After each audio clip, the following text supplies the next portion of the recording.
Welcome, friends. It's great to see you here today for the Center for Catholic Studies lecture series kickoff, starting our 15th year of lectures and co-curricular activities on faith and culture topics. Today, we are looking at a very important topic that is on everyone's mind, Islam and its implications. We really can't be citizens of the world today without understanding who we are living on this planet with. So we're very, very pleased today to welcome Paul Heck, specialist on the topic. And to introduce him, I would like to welcome Monsignor Richard Liddy, the University Professor of Catholic Thought and Culture and the Director of the Center for Catholic Studies, to introduce Paul Heck.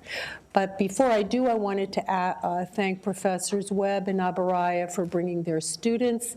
Listen up, students, and you might find out something that'll help you live your lives in a peaceful manner on this planet. So welcome, everyone, and please welcome Monsignor Richard Liddy. Thank you.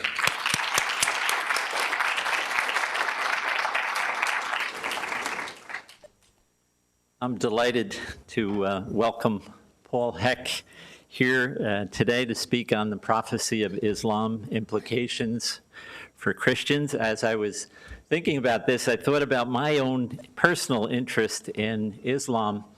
It sprang from when I was a college student. I went here to Seton Hall. I read a book on Charles de Foucault, who was a French soldier who was sent to Algeria in northern Africa. And when he was there, he met the Muslim people. And it was because of his meeting the Muslim, he was somewhat of a playboy. He'd had no religion. But because of meeting the Muslim people, he began to pray for the first time. He has, on the flyer for today, we have this quote: "Islam changed me in a profound way. The sight of this faith, of these people living continually in God's presence, helped me perceive something greater than worldly concerns." So at a time that, as Danute mentioned, a time of conflict in the world, great conflict, it's perhaps very, very important for us to try to understand the other person. That's what a Catholic university is all about, trying to understand the world God's created and the people in God's world and try to understand them better. So it's a great joy to welcome Paul Heck here. Paul is a member of the Department of Theology at Georgetown University. He received his doctorate from the University of Chicago in Islamic Studies. His interests include the history of skepticism, the role of spirituality in Muslim society, religious humanism, and questions of political theology in the monotheistic religions. His latest book was Common Ground: Muslims, Christians, and Religious Pluralism. And his forthcoming book is entitled Skepticism in the Golden Age of Islam. So as we were preparing the talk, Professor Abaraya and Paul Heck were talking in Arabic. So for me, that was wonderful, just to hear the conversation between someone born in the United States and someone born in Palestine. And so it's a joy to welcome Paul Heck here. Just one last thing, cell phones. Please put the cell phones away. I got to turn mine off. Mine's in my bag right there. Thank you. Paul, thanks for coming.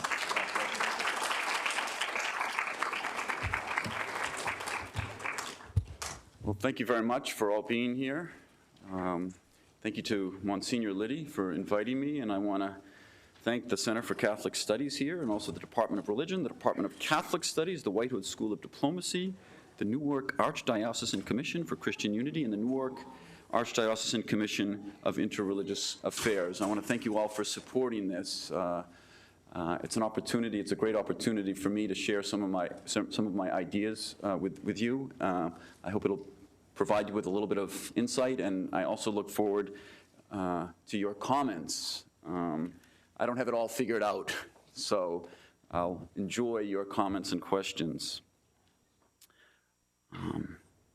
So let me just begin with an observation that's probably well known to all of you. There's been a recent confluence of events recently around questions of free speech and hate speech.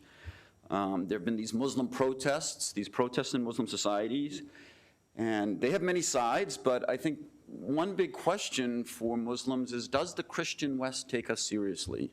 Does the Christian West take us seriously? And let me just contrast it to a couple things that have been going on at the same time.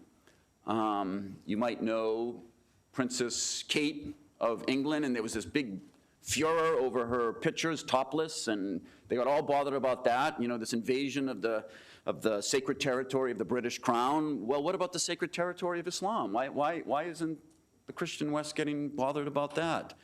At the same time, as all these things were going on, Yunel Escobar, the shortstop for the Toronto Blue Jays, got in trouble for having a gay slur on his eye mark cheeks.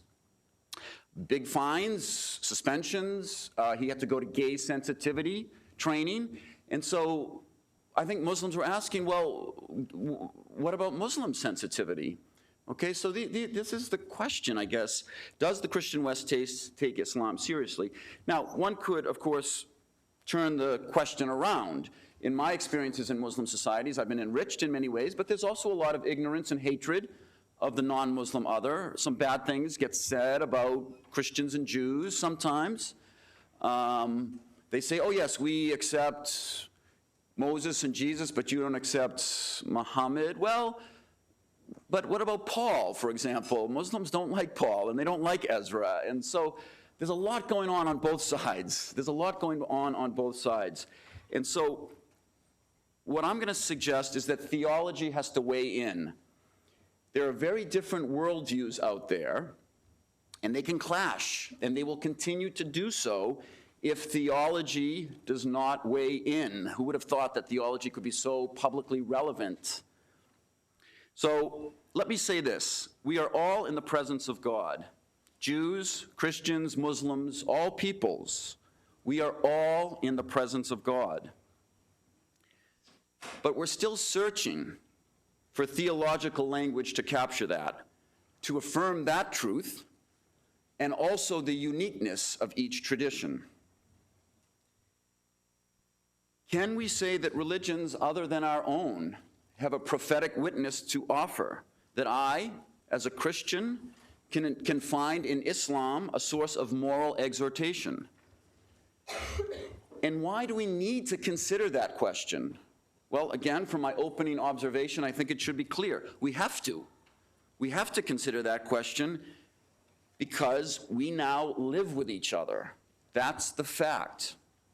Even if separated by oceans, we are instantaneously aware of what other peoples are thinking and doing about us. Whether it's Christians and Jews and Muslims or other peoples, wherever they are, we suddenly know what they're thinking and what they're doing about us. So it's just a fact. The question before us today, when we are with people of a different religion, do we experience ourselves being in the presence of God? And if so, how can we find theological language to affirm that? So in that sense, I am today presenting myself as something of a case study for your consideration. I am a Christian, a Roman Catholic, who believes what the church teaches on faith and morals. And yet, I also have a great love for Islam, for Muslims, and also for the Islam that they bear in their hearts and that makes the Muslims, whom I love, what they are. When I am with Muslims, I very much feel myself to be in the presence of God. That doesn't mean I accept everything. It doesn't mean I should go on pilgrimage to Mecca or that they should join me in the Eucharist. It doesn't mean that Muslims are better than Christians or vice versa. It doesn't mean that Christianity needs Islam to be Christianity or that Islam needs Christianity to be Islam. It's just the global reality. And reality is always the best place to do theology. How are we all living together in God's presence? It hardly needs to be said that greater attention to this question will have enormous implications for world peace. So, I would like to speak a little bit about my own experiences with Islam and the way it has been a prophetic witness for me. And then I'll enjoy getting your comments and questions. So first of all, church statements about Islam give me license to move in this direction. In the important document from the Second Vatican Council, Lumen Gentium, the Council Fathers spoke of the plan of salvation, including Muslims who profess to hold the faith of Abraham. This is what the Council Fathers said at this Roman Catholic Ecumenical Council in the 1960s. They said Muslims profess to hold the faith of Abraham, and along with us adore the one and merciful God. In another important document from the Second Vatican Council, Nostra Aetate, the Council Fathers noted the core differences in doctrine between the two faiths, but also called attention to the desire of Muslims to submit themselves wholeheartedly to God and to live righteously. So in this sense, I, as a Roman Catholic, have license. I have the license to engage Islam and be confident that this engagement has theological import in view of our common life together in the presence of the one God who lives and loves. Let me also say that Muslims have responded generously to me in this respect. In recent years, I have been going to Morocco to teach Christianity to master's students, all Muslims, to teach Christianity to master's students, all Muslims, in the Department of Islamic Studies at Muhammad V University in Rabat. There were some questions at first, but never any real hesitancy. And once they realized what I was all about, that I didn't have an agenda, they opened their lives and homes to me, seeing me as a partner in a collective human effort to understand the ways that God is present to us and works in the world in relation to human beings. They have also entrusted me with oversight of a number of dissertations of future Muslim religious leaders and religious teachers. One dissertation I'm advising right now is on the concept of sin in the thought of Paul. Another on the meaning of suffering in the Bible. Another on the concept of salvation in the book of Isaiah and the Gospel of Matthew. Yes, we can learn. We can learn from one another about God. This is also the case at Georgetown University. Year after year, I teach courses on Islam to undergraduates and graduates. Many are Muslim and know that I am not a Muslim, but they willingly entrust their training in Islam to me. We discover much together in our study of Islam that moves our hearts towards one another and towards God. Again, I believe it is thanks to the Second Vatican Council that we can now pursue this rich cross-religious possibility of discovering God anew in today's world in unexpected ways. Now, what do I mean by prophetic witness? By prophetic witness, I mean the idea that Islam is speaking to me, a Christian, in ways that help me orient myself more fully to God Almighty. This does not mean that I accept the doctrines of Islam, but it should be remembered that prophetic witness has different dimensions. Christians often tend to see all prophecy in view of the coming of the Messiah. That, of course, is central to Christianity. But prophets do much more. And the prophets of the Old Testament, the Hebrew Bible, prophets through the centuries, they do much more than speak of the coming of the Messiah. They sometimes very enthusiastically exhort people to moral conversion, to deeper insights about being in relation with God. In a sentence, the prophet is the one who is pushed by God to push others to God. The prophet is the one who is somehow pushed by God to push others to God. Pope John the 23rd spoke of prophecy in this sense in a statement in 1959 at the centenary of Lourdes, Referring to prophecy after the coming of Christ, he spoke, in echo of Thomas Aquinas, of the supernatural lights which God pleased to dispense freely to certain privileged souls, not for the sake of proposing new doctrines, but to guide our conduct. Now, John the 23rd, of course, was referring to saintly figures within the church who over the centuries have been recipients of a certain message from God that they, in turn, have conveyed to the faithful for their moral edification. However, in light of my experiences, I must ask whether Islam has played this role in my life, not providing me with new doctrine, but helping me to clarify the doctrine I hold and also exhorting me to higher moral aspirations. So here's the point. We inevitably self-define vis-a-vis the other, right? You can find it even in a family, right? Siblings, they self-define vis-a-vis one another, trying to get the attention or love of their parents. Okay, this is a very human thing to self-define vis-a-vis the other. But the question is, will this process happen negatively or positively? How will I self-define in light of my experiences vis-a-vis Islam? There is a sense today that Christians and Muslims can, at best, partake in a cultural exchange. When it comes to theology, so the thinking goes, we live on different planets. Muslims have trouble believing that Christians are truly monotheists, and Christians have trouble believing that Islam has anything to offer that Christianity did not already bring in a better way. When I hear such comments, I smile sadly to myself because I know the situation has not changed for a millennium. I advised doctoral dissertations on Christian-Muslim interaction in the pre-modern period, and it is striking how the charges of theological deficiency between Muslims and Christians have not changed over the centuries. Muslims saying Christians are unreasonable about the nature of God when it comes to the incarnation and the cross, and Christians raising questions about the prophetic credentials of Muhammad and the source of Islam's message. We could continue in this way for another millennium, but why do so when we have the opportunity to shift theological gears from negative to positive? Let me be clear.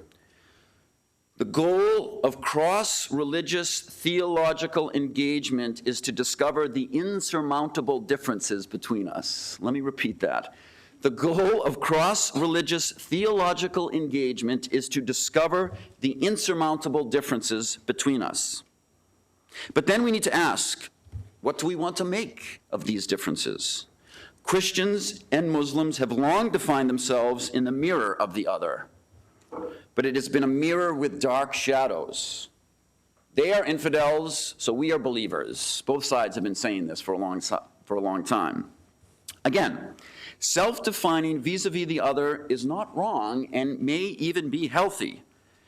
But what does it mean in terms of our attitudes towards one another? Can we gaze at one another, I at the Muslim at I, as if into a mirror? Can we gaze at one another as if into a mirror? Not one darkened by fear, but illuminated by love, knowing, confident that we all live in the presence of God. I have learned so much about myself as a result of my engagement with Islam. I am a better person, I believe, as a result of this engagement. This, I believe, was the intention of the Council, calling Christians and Muslims to see our differences not as cause for polemical dismissal of the other, but as a source of mutual enrichment, including enrichment at the theological level. My self-definition vis-a-vis Islam does not require rejection of the other, but gratitude to the other, gratitude to Muslims for helping me to come to greater theological and moral clarity. And I think it's been a two-way street. The Muslims that I've engaged with, I think, have experienced the same thing in terms of their deepening their understanding of their own theological and moral viewpoints. In 1988, I'm older than I look. In 1988, I went to England for a post-BA year and ended up in a dorm with Muslims from various backgrounds. I was struck by their desire to submit themselves wholeheartedly to God and to live righteously, as the council had suggested. This was exactly what I witnessed. This had a profound impact on me, prompting me to break with some of the material ambitions with which my American upbringing had been constructed. And it also led me to want to imitate my new Muslim friends in their struggle to be morally righteous. They were certainly not perfect, and I'm not holding Muslims up as singular moral ideal. All three communities, Jews, Christians, and Muslims, have their moral heroes, but also their moral reprobates. Still, at least as far as my experiences are concerned, I have been inspired what I see as the keen Muslim awareness of living in the presence of God, and this has sharpened my own desire to want to live that way. Muslims have a profound moral witness to offer Christians. I see it when I bring American graduate students, largely Christians, with me for learning experiences in Muslim societies. I see it in the way my American Christian students are impacted in their engagement with Muslims. I see it in the way Christian students at Georgetown observe their Muslim peers on campus. This is hardly to suggest that Christians are without morals and the moral teachings of the church are clear. But as a result of my own experiences, I do think that the witness of Muslims can offer Christians insight into the moral example of Jesus. I think the witness of Muslims can offer Christians insight into the moral example of Jesus, who was not only beloved son, but also obedient son. We Christians see humanity as redeemed by the blood of the cross, the decisive sacrifice by which God's Spirit is poured forth onto the world. God's act now memorialized whenever the followers of Jesus gather around the table of the Lord, Al-Ma'idah, as it is called in the Quran. Yes, the Quran refers to the table of the Lord. So, okay, we Christians, we've been redeemed. The whole world, purchased by God, and so we belong to God. And this enables us to stand in God's presence without fear. But where do we go from there?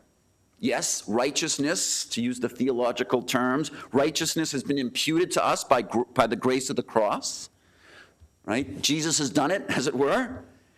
But there's also righteousness to earn. Righteousness has been imputed to us, but there's also righteousness to earn. We need a prophetic witness to exhort us. We need many prophetic witnesses to exhort us, inspire us to persevere in the moral demands of belonging to God. Islam, I believe, has important perspective to offer in this respect as a source of moral exhortation for non-Muslims, Christians included. To say that Islam can be a prophetic witness for Christians requires careful theological reflection. Can there be a prophetic witness from beyond the visible boundaries of the church? Vatican II, the Second Vatican Council, spoke of Islam in relation to the church, right? Those references to Islam being included in the plan of salvation, those are in documents that talk about the church as a whole. So I think the council is suggesting that Islam is in relation to the church. It did it in almost an ecclesiological fashion. So this implies that whatever differences there may be, Islam is not entirely apart from the church, right? It's not necessarily in the church, it's not the church, but according to those documents, it's not apart from the church. It has a relation to the church that we're maybe still figuring out. So, for me, this is the point. This is the point. When I am with Muslims, I sense the presence of God in a powerful way. Is this just my feeling? The feeling of a Christian who, however faithful, may be mistaken? The Holy Spirit, the fullness of which Christians tie to the figure of Jesus, his life, death, and resurrection, calls us to new life, all of us. The indwelling of the Holy Spirit was, in ancient Israel, connected to the temple. I hope the students here, I hope you know your biblical salvation history, right? That's where the indwelling was, in the temple. God lived in the temple with the people. In Jerusalem, that was the locus of the glory of the Lord among the people. And with the destruction of the temple in Jerusalem, this divine presence among the people, known in Hebrew as Shekhinah, this divine presence, even after the destruction of the temple, continued to accompany the Jewish people, descending upon the Jewish congregation at prayer and when they study the Torah. We find that in the Talmud. They talk about that. When the Jews congregate to pray and study Torah, the divine presence descends upon them. This term, Shekhinah, in Hebrew, again, it's going back to that temple of ancient Israel that we Christians also see ourselves as heir to. So this term, Shekhinah, in Hebrew, has its counterpart in Arabic, Sakinah. And that term can be found in the Quran and Hadith, that is prophetic sayings. That very term, referring to the presence of God among the people, that kind of came from that ancient Israelite temple business that we Christians recognize in the biblical heritage, okay? That's there for Muslims, and it's often coupled with the term mercy, rahmah. So Muslims might not know the Holy Spirit as Christians do. We have to state the differences and the uniquenesses, but they too have a sense that God's mercy descends upon them, especially when they gather together as believers, listen to the Quran recited, study the Sharia. And this is something that I have experienced in my own engagement with Islam. This phenomenon in Islam, the sense of God's presence, God's mercy, right, with the community, it has a kinship, I believe, to the Christian experience of the Holy Spirit, as borne out in the biblical heritage to which I have just referred. And so I think we can say that Muslims are not bereft of the power of the Holy Spirit that, according to Christianity, is the basis of prophetic witness. Yes, we can ask, are there sources for prophecy, a prophetic witness, a moral exhortation outside of the fold of the church that Christians can recognize? Not in the sense of doctrine, but rather, again, in the sense indicated by John the 23rd, that is, moral exhortation. Can Christians appreciate the prophecy of Islam as specifically embodied in the moral witness of Muslims? Such a possibility, Christian recognition of Islam in this sense, will have tremendous effects on the global stage, affirming that Christians do very much take Muslims seriously as partners, indeed as friends, in a common journey towards the face of God. And I think this is the big question in my communications in recent days with my Muslim friends in Morocco and other places, and all that's going on. This is what they're asking. Are you taking us seriously? Do you take us seriously? Now, here, of course, I have been talking about Christian concepts of prophecy, Christian concepts of prophecy after Christ. The prophet not as the bringer of new doctrine, but as the one who is pushed by God to push others to God. Is this what Muhammad saw himself doing? If I am going to allow Islam to be a prophetic witness to me as a Christian, I have to ask this question. When we think of prophecy, whether in terms of the Bible or the Quran, we often think about those who can predict the future, who can perform miracles, who lead the battle against the enemies of God. But I will suggest that that's not how prophecy is understood in the Quran, or in the letters of Paul for that matter. The Quran speaks of Muhammad primarily as a warner and a bringer of good news. Someone who offers a warning and also brings good news. Someone, in other words, who calls people to heed God and live righteously. Who encourages people's hearts with the message of God's mercy. Remarkably, according to the Quran, Muhammad is commissioned with a message of moral exhortation across communities. We see this in a beautiful verse from the 2nd chapter of the Quran. And here I'm quoting, "The truth is from your Lord, So do not be one of those who doubt. Each community has its own direction to which God turns it. Race to do good deeds. Race to do good deeds, and wherever you are, God will come to you all. God has power to do everything." End quote. Well, needless to say, this sentiment expressed by this verse in the Quran is a great desideratum today. Interestingly, another verse suggests that while God doesn't necessarily want, in another verse, this second verse, which I'm going to quote, it does show that, yes, God does want people to race, to compete, to do good deeds, but it is not necessarily in his design that we do this as a single community. Yes, race to do good deeds, but as far as your belief differences, well, God's going to sort them out on Judgment Day in the life to come. So here I'm quoting from the Quran again. If God had so willed, he would have made you a single community, but he wanted to test you in what he has given you. So race to do good deeds. Again, that idea of competing to do good deeds. To God you will all return when he will make clear the matters over which you differed. So again, there's this moral exhortation across communities. Do good deeds. Compete to do good deeds. That's kind of the test, as it were, for which God has placed us in this world. And in terms of our belief differences, well, God's going to figure it out on Judgment Day. Now, okay, one could ask about the battles of Muhammad and his followers, the Prophet Muhammad. They engaged in battles. And one could also ask, of course, about themes of conflict in the Bible. In any event, it could be said that Muhammad was perhaps a better prophet than political leader. And I'll maintain that, in fact, the Quran confirms this very point. The Quran is quite clear that Muhammad's job is moral exhortation, not political enforcement of belief. And paraphrasing a verse from the Quran, the Prophet Muhammad is commissioned only to convey God's message to people. It's God's part to call them to account for whether they follow it or not.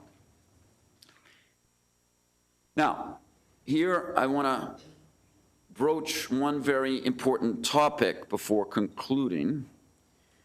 We cannot overlook the critique of Christianity in the Quran.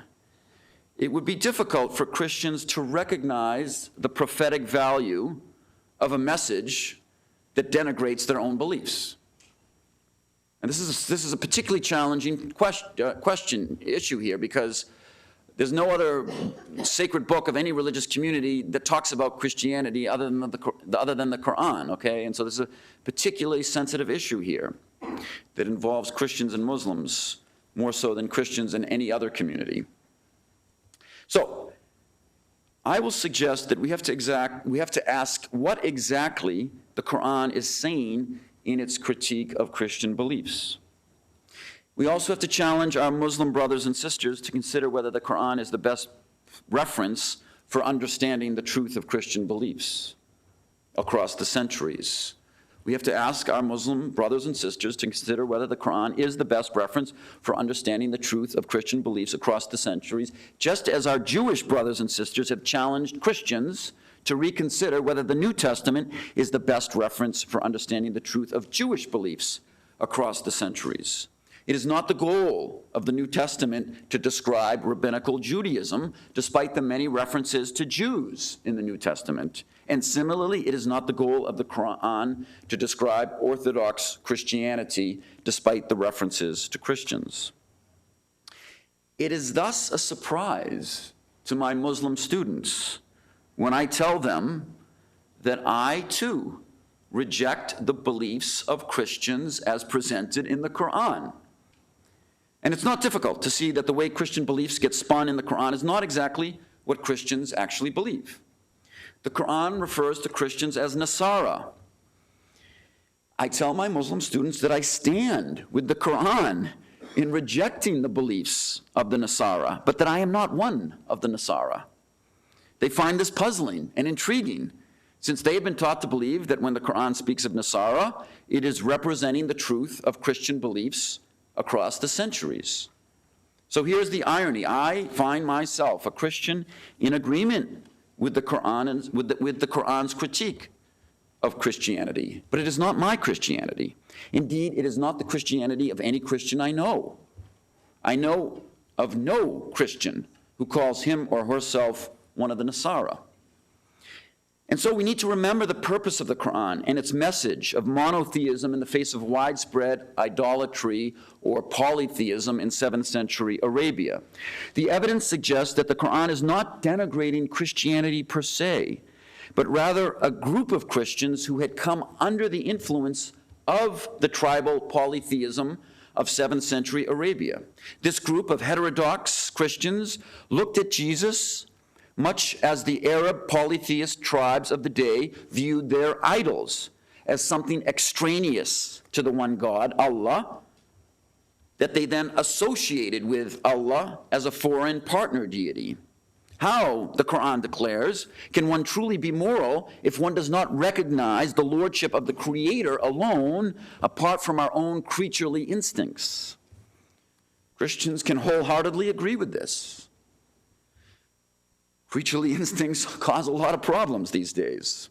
So, yes, I am asking a lot of Muslims to recognize that the Quran represents a Christianity that Christians themselves reject. But I am also asking a lot of Christians to consider the possibility of Islam as a prophetic witness. The two ultimately go together. Christians will not be able to think of Islam as a prophetic witness in any sense at all if Muslims see Islam as a rejection of Christian beliefs across the centuries rather than the rejection of a single deviant group that no longer exists. Nevertheless, Muslims have a lot of challenging questions Muslims have a lot of challenging questions for Christians. The idea of a divine Savior put to death on a cross is not immediately obvious. How many a conversation I have had with Muslims on this topic. It's fruitful conversation, but it's also a challenge. And I'm just trying to paraphrase what a Muslim interlocutor sometimes says to me. Okay, you believe that the Son of God, who is also God, was put on a cross and died. So this means God died. Was it only the Son of God who died, or did the Father and Spirit also die when the Son died? And if they did not die when the Son died, are they three separate God persons? I also hear you speak of the Mother of God. Do you believe God has a mother? Is she mother of the Father and the Spirit as she is of the Son? Okay. So we Christians have done a lot of theological slicing and dicing over the centuries that we can't always make sense of our own beliefs to others, even when they move us deeply in our own hearts. And whatever, I mean, maybe that's what religion is much more about, the movement in the heart, rather than the ability to kind of do scholastic theology to parse it all. But in any event, I'll suggest that this has produced something of a pastoral crisis in the church when it comes to Islam and Christian leaders, Protestant, Catholic, Orthodox. Christian leaders of all stripes, they don't always know what to say to their congregations. They're good-willed, but they don't always know what to say to their congregations when it comes to questions of Islam, such as some of the challenging questions I've just posed. And so sometimes pastors can unintentionally reinforce media images. They just don't know what else to say. Or ancient stereotypes about Islam. It's a heresy, one tells me, something akin to Arianism. Another tells me the divide is a rational one. Islam abandoned philosophy in the 12th century. Such rhetoric is not only untrue, it limits the way engagement with Islam can be a stimulus for Christian theologizing. I have found in my engagement with Islam a rich source of theological renewal. Again, is our self-definition vis-a-vis the other to be viewed in negative or positive terms? The vigorous monotheism of Islam can lead Muslims to think of the Trinity as a form of polytheism. And this has led me to do a lot of thinking about the Trinity. Sometimes it's only Muslims that I speak with the Trinity about. No one else wants to speak about the Trinity. I find myself speaking with Muslims all the time about the Trinity. No one else wants to speak about the Trinity. They don't know what to tell me. Muslims are ready to talk about the Trinity. Okay? So this has led me to do a lot of thinking about the Trinity, which is often defined in terms of three persons of one nature. A theological formula that remains valid and will remain valid, but that admittedly appeared in a particular historical context in the 3rd, 4th century of the Christian era, and that today is not always easily understood by Christians themselves.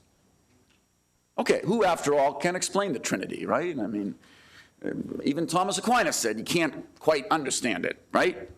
Now, let's just be clear. Whoever thinks that Christians believe in three gods does not understand Christianity.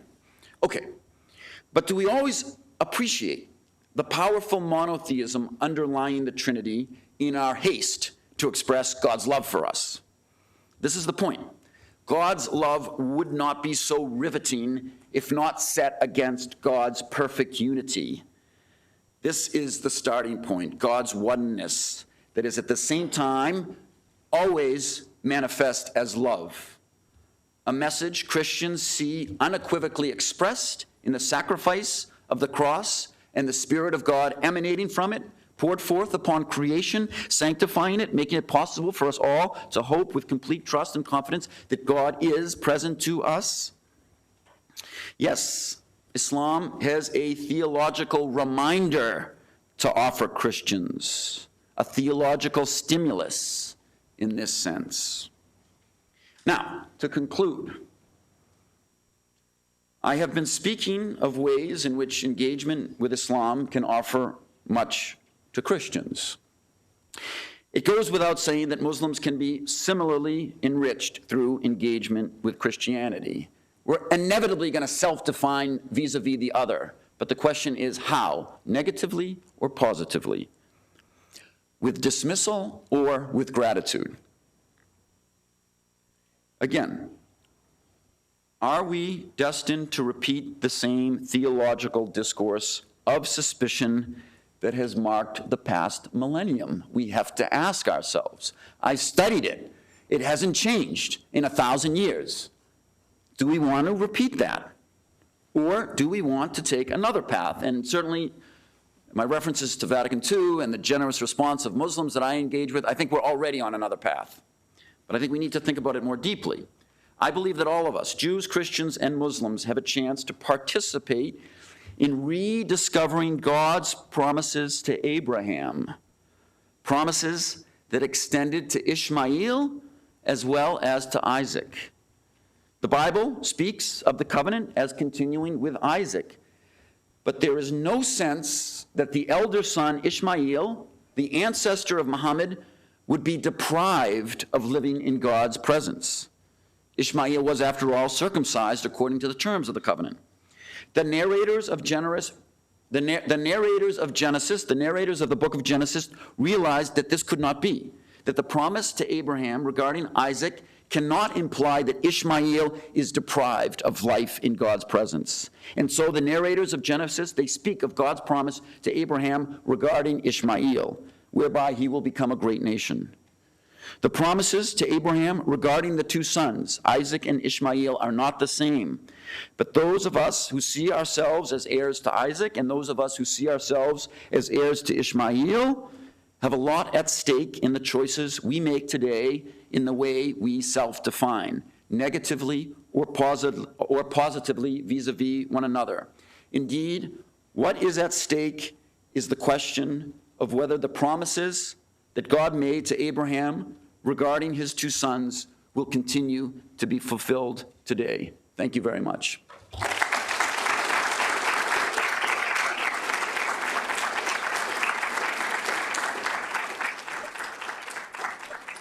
Should I just take questions? Sure. Just take a little bit of water first. Any questions, comments? Yes, sir. Two things. One, you did your doctoral work at the University of Chicago, and you said you're older than you look. So, were you there in the days of Eliyahu, and what were his views on Christian-Muslim relationships? And were you in the days of Paul Tillich? Second question. You want to deal with that, or shall I? No, go ahead. Okay. Second one.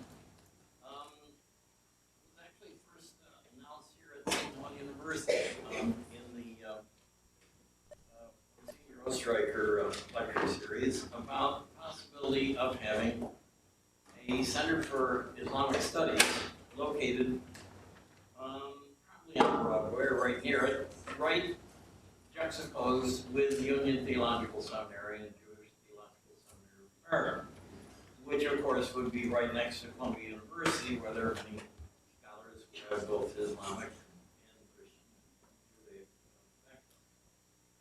I'll just say that I have discussed that with, and it was favorably disposed, Imam Faid Raouf, and who shares office space in the Interfaith Center, 475 Riverside, with the program that his wonderful wife, David Kahn, has.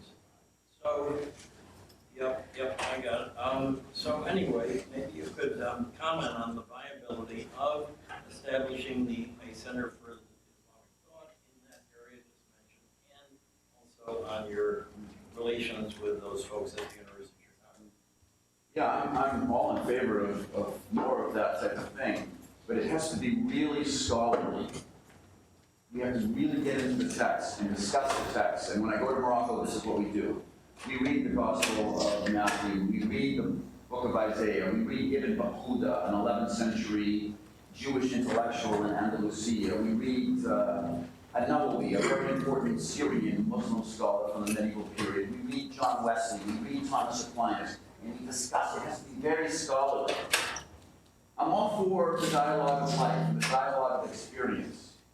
But I guess in my view, you have to bring it to these traditions, because I think we're gradually winning the battle of coexistence.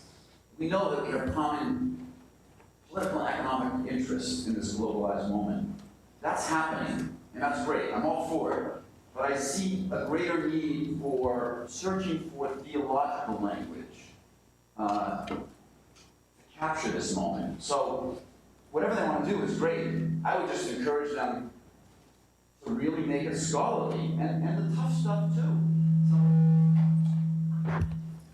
So, should I be speaking out? Can you hear me all right? Yes. Okay.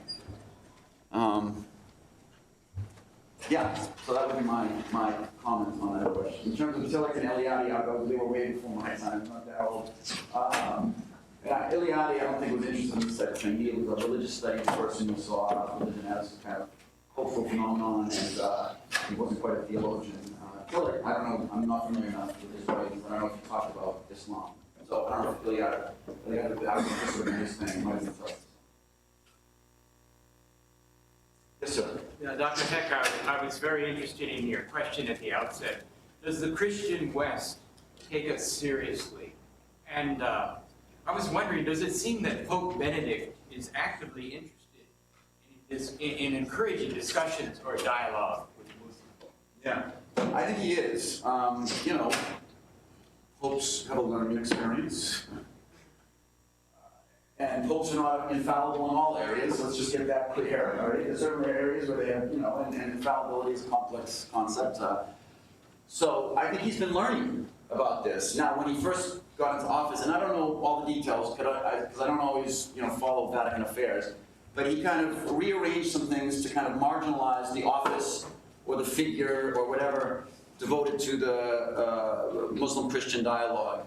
Now, in light of his papacy and certain events that have happened, he's restored that. So most recently, he's appointed Miguel, I'm not going to pronounce his name right, he's from Valencia. So he's the head of the Pontifical Institute for Arabic and Islamic Affairs. Now he's just recently appointed Miguel to head this office. And that's very important because he's not just appointing a diplomat.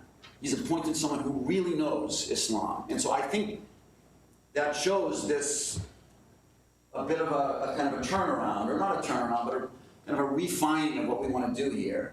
When he first got into office, maybe one could ask, and maybe there are people here who know more than I do about that, but it seems, yeah, in recent years, there's been more and more of that. There was a, yes sir, you know something about September the 14th, just 10 days ago, in Beirut, he proclaimed what we call the apostolic exhortation on the church in the Middle East. And from number 19 to number 30, the paragraphs, the sections of that document, it concerns a Catholic-Muslim dialogue. So that's a very important. Yeah, I think that he's realized how important this is. So, yeah, I mean, I'm involved in all sorts of things, you know, in the Middle East here and other places where you have this rapprochement happening. Sometimes it's on a rather diplomatic level. I'd like to see it go in other directions, but I think there's a real commitment, yeah, to taking Islam seriously. Just recently, the Swiss bishops talked about shared human dignity between Muslims and Christians, and church leaders in Lebanon and throughout the church leaders throughout the Middle East have condemned this anti-Islam movie. See, we don't get that, how much the Christians are standing with the Muslims when it comes to insulting their religion. Yes, miss? I hear a lot of conversation about political and religious leaders, doctrine being made about Islam and Christianity. However, what is really being done among the simple churches? I feel like there should be outreach, some kind of proactive activity that's going on amongst simple citizens to educate, because those scholars and academics and professionals, they already have that understanding. Yeah, absolutely. You're so right. I mean, you know, we've got issues. I mean, Christians in Pakistan and Christians, I mean, they're having a tough time, the simple people, and it's sometimes more about competition for political and economic resources than doctrine, and yet, you know, people are paying the price with their lives, and, you know, some of these blasphemy laws. So I would say there's a lack of trust between these communities, and yeah, it's got to trickle down to that level. Now, let me just give you an example. I mean, I've been going to Morocco just for a few years. There's extraordinary baggage I have to deal with there as a Catholic, because for 500 years, Catholic powers have been trying to encroach upon Morocco. The Portuguese, the Spaniards, and the French have been trying to encroach. So these are Catholic powers, or they were, and I, as a Catholic, you know, say, let's all get along, you know. Whoa, we've got 500 years to deal with here. But as I mentioned, I'm working with people who are future teachers and leaders in Morocco, and I've already seen extraordinary things. I mean, they've invited me to their classrooms. Because in Morocco, there's no indigenous Christians, right? It's a little bit different in Lebanon or Syria. We actually have Arab Christians, and they're your neighbor, and so on and so forth. But, so you're right. I mean, it's gotta work through the teachers of those simple people, as it were. And I think that's happening. I mean, I've certainly seen shifts in Catholic education on Islam, and so on and so forth. But you're absolutely right, because it results in bloodshed.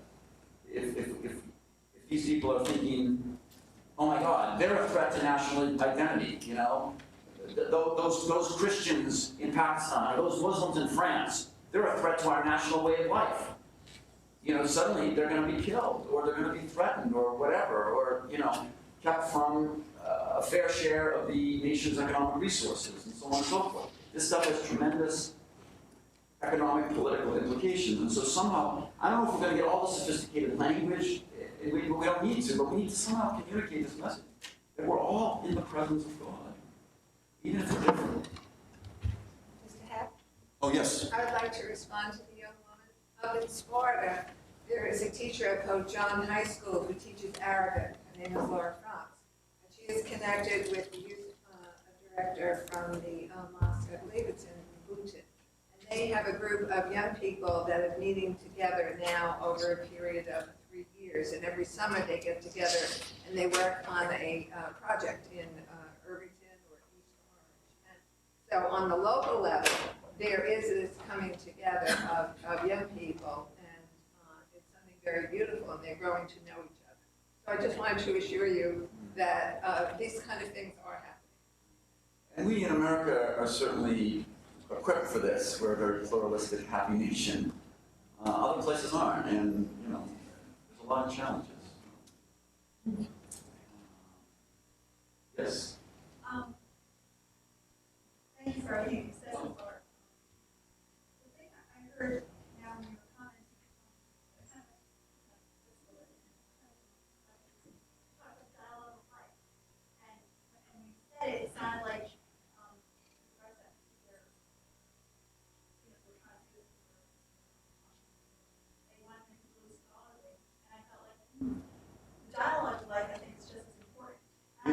Because dialogue, I think, addresses the very thing that dialogue that I was mentioning. And I know for myself, that's kind of where I find myself engaged with Muslims, dialogue of everyday life. And we share our own faith experiences. And it's interesting, I like the what dropped through here was prophetic witness that you were talking about. And I know just personally, I never would have called it that, but that was but she was a prophetic witness for me. And I only realized it afterwards. And I thought it was like, wow, God, it's amazing you used a Muslim friend of mine to teach me or to remind me something I had through the dark moment. This person happened to call me for that particular moment. And I was down and she was saying things. And all of a sudden, what she was saying reminded me of something in my faith that I could To help you turn back to and I was God. able to tell her that too. Right, yeah, And beautiful. it was like, it was gratitude that I Right. felt towards her. I was able to find myself, right? Right. Presence. And there was this presence of God between us. Right. It was like, Yeah, and it helped you it helped me become a better Christian. think more about God, yeah. Yeah. Yeah, And exactly. it didn't diminish who I was, it didn't diminish No, who she was. no, exactly. It was Yeah, yeah. It was very beautiful. These things are happening all over the place now because we're all living, my grandfather never heard of Islam. My father heard of it, but it was just, now, I mean, we're all together here. But just, to go back to your point, yeah, the dialogue of life, maybe it's even more important because it's real flesh and blood interactions, so on and so forth. But we need this other thing too. Yeah. Why? Why? Because, something like that film happens, and Muslims around the world, they think of America as Christianity. And so that happens, all Christians, or that guy burns Qur'an, all Christians are supporting this. And they live in societies where those things can be taken care of very quickly and stopped. And in our society, we can't do that.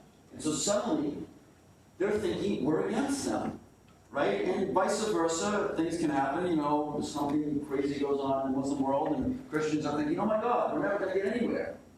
So that's where I think we need this theologizing and hopefully maybe some statements. And as Father said, there are statements being made. But we need something that shows Muslims and Christians that when anything crazy like that happens, that doesn't represent, because then it can short circuit. It can short circuit that violent response of one kind or another. So you're absolutely right. Yes, Father. Yes. First of all, thank you for a very thoughtful, scholarly presentation. We were all very grateful for that. And I don't know if you'd like to comment on it, but it's an emotionally charged atmosphere in this country and other countries of fear of Muslims. As recently as this morning, I had a telephone conversation with a Protestant pastor friend of mine who started telling me about Glenn Beck and this Muslim conspiracy to overthrow our government. Well, it annoys me. Right. And I said, But it's real. Beck is not one of my heroes. Yeah. But the fact is, a lot of people listen to that. Yeah. How do you respond to that kind of paranoia? Yeah, it's tough. It's really tough. Even within my own family, it's like, these questions about Obama and so on, and can a Muslim be president, whatever. Maybe that's a Republican politics rather than their faith, but in any event, it all gets tied together. And I don't have an answer for that. I know that I can mediate.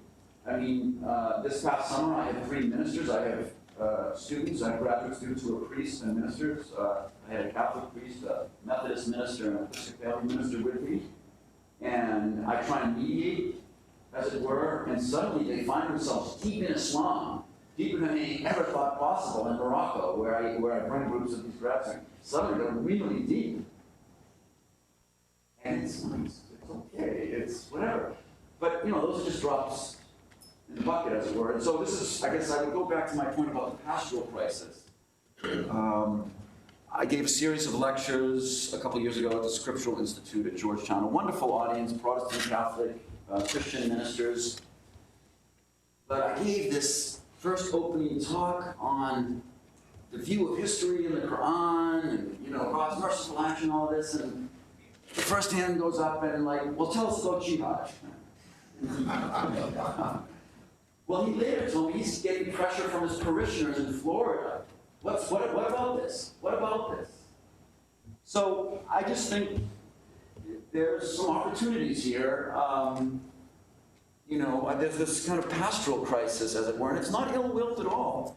This guy would have been someone who works, side to side with a Muslim imam for the good in his local community, and yet, how to deliver a little brochure that can be passed out on Sunday, right? These people don't have time. Even the ministers don't have time, as it were, to read, the stuff that I'm reading and so on.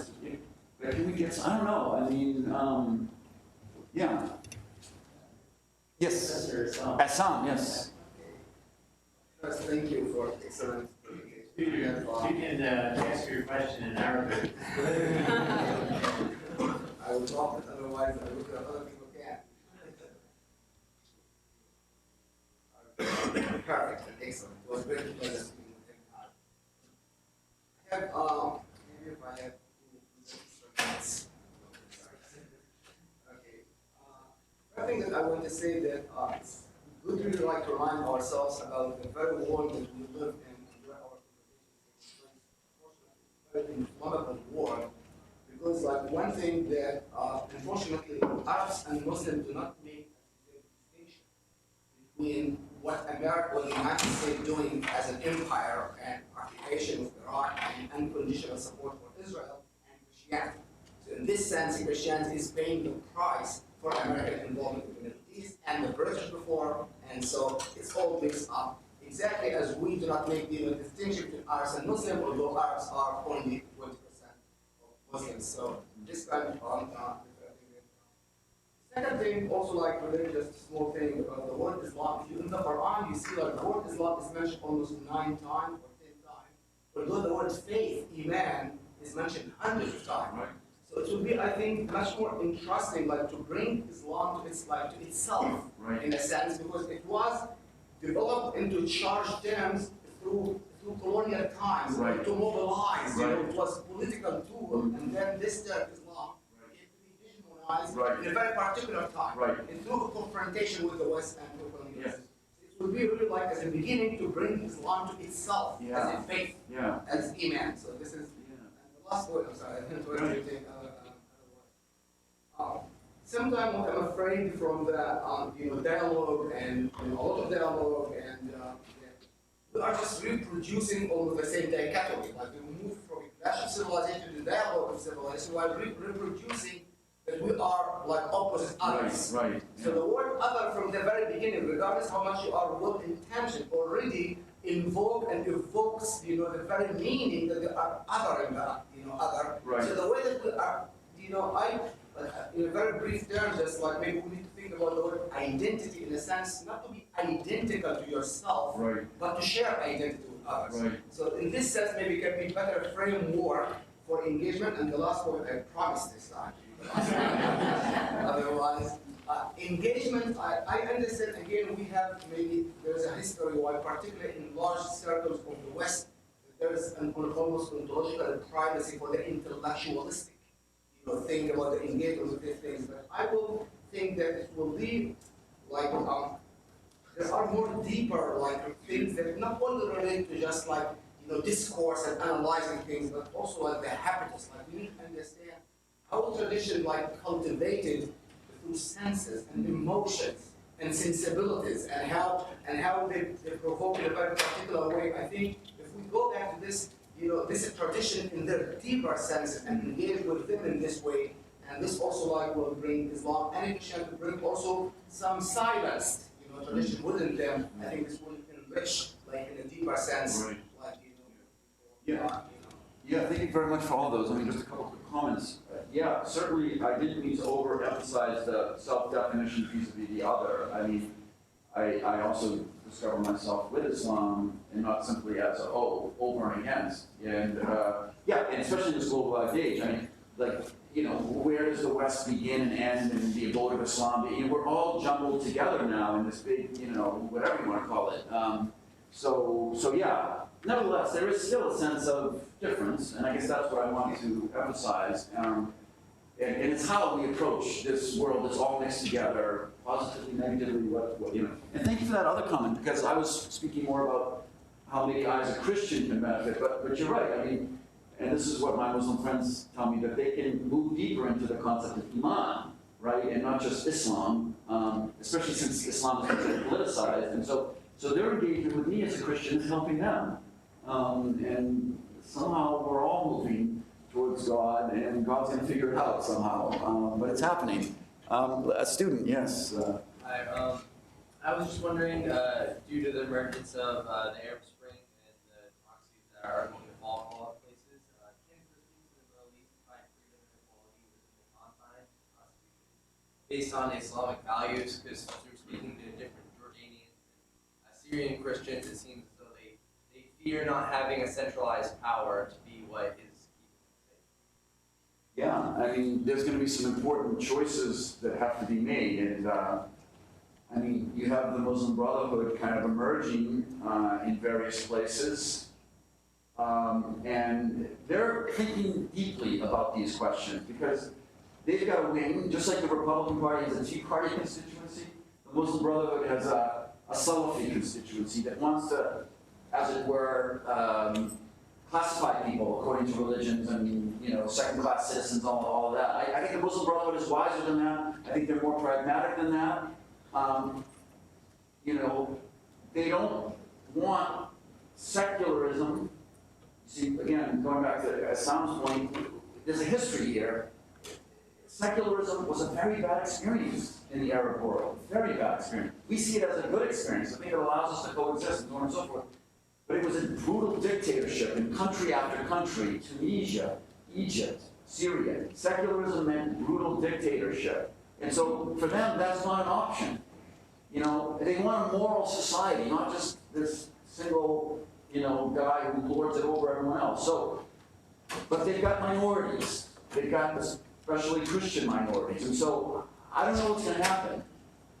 But they're going to have to figure it out. Because if they don't, they're going to have trouble engaging with the larger global community. And they know that. So they're going to have to figure it out. And my study of Islam over the centuries has told me that Muslims can figure things out. All right? They can figure it out. But they've got a lot of tough issues on the table, and as I said, they've got constituencies that are pushing for them to kind of marginalize certain groups and so on and so forth. So it's a good question. Stay tuned, but I think that's hopeful. Well, Athar. I guess as far as the Muslim invasion, my answer would be we were already here. The Bill of Rights and Sharia are the very same. Yeah. This is there's a whole and we'll get into it all. I mean, the whole idea that Sharia has not just these simple-minded, you know, rules. Sharia, there's a complex legal theory in Islam that is geared towards as much towards the intentions of Sharia as towards the kind of specific rulings, as much towards the spirit as the letter of the law, I guess as we would say. So it's a huge issue, but thank you for that, because it's not just like Muslims have to figure out how to become Western. No, Muslims have their own resources, but there's some big choices ahead of them. I guess I think of our students that are here, and all of this came from his being in a dormitory in Oxford on a study abroad. And so experience, the experience that happens to you as a college student is very, very important, and it leads to clarity of thought, hopefully, in the long run. I was very struck by his emphasis on thinking and clarifying and dialogue that helps us all to see the world in a deeper way and see, most of all, God's love for us all and God's calling us to be good people. Thank you very much, and thanks, Paul, very much.